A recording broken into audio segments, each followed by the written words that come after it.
माणसाला भावना असतात का? असा जर मी तुम्हाला प्रश्न विचारला तर तुम्ही म्हणाल की होय, माणसाला भावना असतात. परंतु भारतामध्ये माणसाला भावना नसतात, तर माणसाच्या जातीला भावना असतात. आणि जेव्हा जातीतल्या एखाद्या व्यक्तीवरती अन्याय अत्याचार होतो, तेव्हाच या जातीतल्या भावना उफाळून यायला लागतात. अशी अनेक प्रकरणं महाराष्ट्रामध्ये घडलेली आहेत. आता नुकतंच जे प्रकरण आपण बघतो आहे, ते प्रकरण जर तुम्ही बघितलं तर तुमच्या लक्षामध्ये येईल की संतोष देशमुख यांचे फोटो बघून अनेकांनी हळहळ व्यक्त केलेली आहे. ज्या व्यक्तींना जात नाही तेच व्यक्ती याच्यावरती हळहळ व्यक्त करत आहेत. परंतु ज्या व्यक्तीला जात असते ती व्यक्ती फक्त आपल्या जातीच्याच व्यक्तीवरती भावना व्यक्त करत असतो.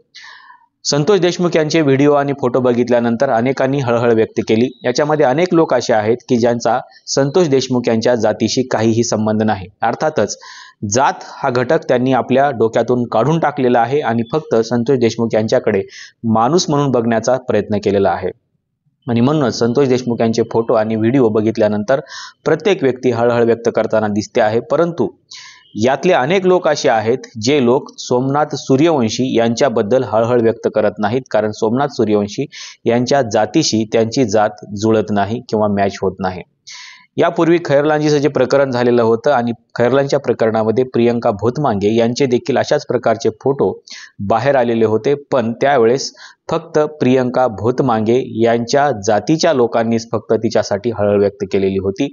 तिच्या जातीच्या व्यतिरिक्त असलेल्या कुठल्याही व्यक्तींनी हळहळ व्यक्त केलेली नव्हती. हालाकी प्रियंका भोतमांगे यांच्यावरती ज्यांनी अन्याय अत्याचार केलेला होता त्यांच्या जातीतले लोक त्या अन्याय अत्याचार करणाऱ्या लोकांचं समर्थन करत होते, आजही करतात. तत्कालीन परिस्थितीमध्ये शासन व्यवस्थेमध्ये असलेल्या अनेक लोकांनी देखील प्रियंका भोतमांगे यांच्यावरती अन्याय अत्याचार केलेल्यांना समर्थन केलेलं होतं. परंतु प्रियंका भोतमांगे यांचे फोटो बघून कोणीही हळहळ व्यक्त केलेली नव्हती. आज संतोष देशमुख यांचे फोटो बघून अनेक लोक हळहळ व्यक्त करत आहेत. याच्यामध्ये बौद्ध समाजांचे देखील लोक आहेत, जे लोक प्रियंका भोतमांगे यांच्याबद्दल देखील हळहळ व्यक्त करत होते. तेच लोक संतोष देशमुख यांच्याबद्दल देखील हळहळ व्यक्त करत आहेत. परंतु संतोष देशमुख यांच्याबद्दल जे लोक हळहळ व्यक्त करत आहेत आज, ते लोक प्रियंका भोतमांगे यांच्याबद्दल त्या काळामध्ये हळहळ व्यक्त करत नव्हते किंवा त्यांना कोणत्याही प्रकारचं दुःख होत नव्हतं. आजही सोमनाथ सूर्यवंशी यांच्याबद्दल हे लोक हळहळ व्यक्त करत नाहीत, दुःख व्यक्त करत नाहीत. केवळ सोमनाथ सूर्यवंशीच नाही तर असे कितीतरी प्रकरणं आहेत ज्या प्रकरणावरती हे लोक हळहळच व्यक्त करत नाहीत, कारण त्यांच्या डोक्यामध्ये जात बसलेली आहे आणि फक्त आपल्या जातीचा माणूस आहे म्हणून हळहळ व्यक्त केली जात आहे. परंतु असे अनेक लोक आहेत जे संतोष देशमुख यांचीही जात बघत नाहीत, सोमनाथ सूर्यवंशी यांचीही जात बघत नाहीत आणि जे प्रियंका भोतमांगे यांचीही जात बघत नाहीत. पण अशा घटना घडल्यानंतर त्यांच्या भावना बाहेर यायला लागतात, ते हळहळ व्यक्त करतात, दुःख व्यक्त करायला लागतात, मोर्चे काढतात, आंदोलनं करायला लागतात, त्यांना शिक्षा झाली पाहिजे अशा प्रकारची मागणी करतात. परंतु असे अनेक लोक आहेत जे फक्त या लोकांची जात बघून हळहळ व्यक्त करतात, कारण तो त्यांच्या जातीचा प्रश्न असतो. डॉक्टर बाबासाहेब आंबेडकरांनी खूप वर्षापूर्वी असं सांगून ठेवलेलं होतं की भारतामध्ये जात हा खूप महत्त्वाचा घटक आहे आणि लोक फक्त आपल्या जातीसाठी एकत्र येतात, इतरांशी त्यांचं काही देणं घेणं नसतं. आणि म्हणूनच जेव्हा जातीच्या माणसावरती अन्याय अत्याचार होतो तेव्हा त्या जातीतले लोक एकत्र येतात, असं डॉक्टर बाबासाहेब आंबेडकरांनी सांगितलेलं होतं. आणि म्हणून जात हे खूप मोठं संघटन आहे आणि ते खूप मजबूत देखील संघटन आहे.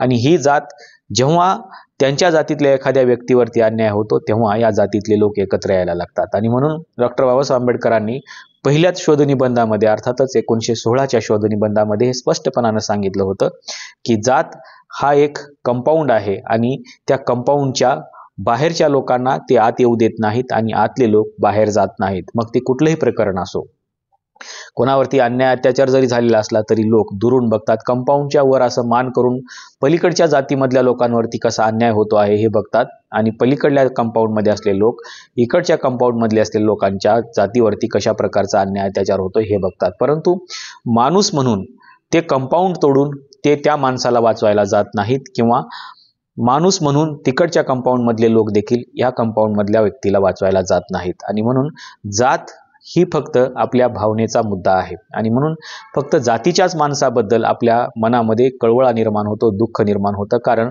जातीचा काटा हा आपल्या हृदयात घुसलेला असतो आणि तो जातीचा काटा आपल्या जातीच्या व्यक्तीला जेव्हा अन्याय होतो तेव्हाच तो जातीचा काटा असा सळसळ करायला लागतो आणि मग त्याच्याबद्दलच्या भावना आपण व्यक्त करायला लागतो. खरं तर सोमनाथ सूर्यवंशी असो, संतोष देशमुख असो किंवा प्रियंका भोतमांगे असो, एक माणूस म्हणून आपण या सगळ्या व्यक्तींकडे बघायला पाहिजे, कारण हा मुळातच मानव अधिकाराचा मुद्दा आहे आणि आपण सगळी माणसं आहोत. सोमनाथ सूर्यवंशी हा काही माणूस नव्हता असं नाही आहे किंवा प्रियंका भोतमांगे ही काही माणूस नव्हते असं काही नाही आहे. फक्त संतोष देशमुख माणूस आहे असंही काही नाही आहे.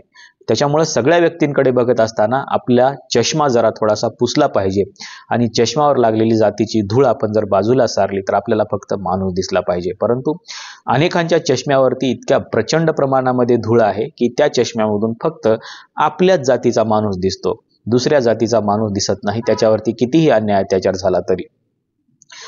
अनेक लोकांनी तत्कालीन परिस्थितीमध्येही प्रियंका भोतमांगेच्या प्रकरणामध्ये आंदोलन केले होते, परंतु त्या आंदोलकावरती देखील गुन्हे दाखल झालेले होते. अजूनही त्याच्या केसेस चालू आहेत की ज्या लोकांवरती प्रियंका भोतमांगेला न्याय मिळावा म्हणून आंदोलन केलेलं होतं त्यांच्या केसेस आणखीनही सुरू आहेत, पण याच्याकडे मात्र कोणीही लक्ष देत नाहीये. प्रियंका भोतमांगे जितकी महत्त्वाची होती तितकंच संतोष देशमुख देखील महत्त्वाचा आहे आणि तितकाच सोमनाथ सूर्यवंशी देखील महत्त्वाचा आहे. परंतु माणूस म्हणून आपल्याकडे बघण्याची दृष्टीच राहिलेली नाही, कारण आपण माणूस नाही आहे, आपण जात आहे आणि जात नावाच्या एका किड्याचे आपण उत्पत्ती आहे आणि म्हणून आपल्याला या सगळ्यांकडेच एका दृष्टिकोनातून बघता येत नाही. अनेक लोक असे आहेत ज्यांनी आपल्या डोक्यामधून जात बाहेर काढलेली आहे आणि ते या सगळ्या प्रकरणाकडे समतेच्या दृष्टिकोनातून बघतात आणि सगळ्यांना माणूस म्हणून ते काउंट करतात. परंतु सत्तेमध्ये असलेलेच अनेक लोक असे आहेत जे लोक प्रियंका भोतमांगेकडे वेगळ्या दृष्टीने बघतात, सोमनाथ सूर्यवंशीकडे वेगळ्या दृष्टिकोनाकडे बघतात आणि संतोष देशमुख यांच्याकडे वेगळ्या दृष्टिकोनातून बघतात.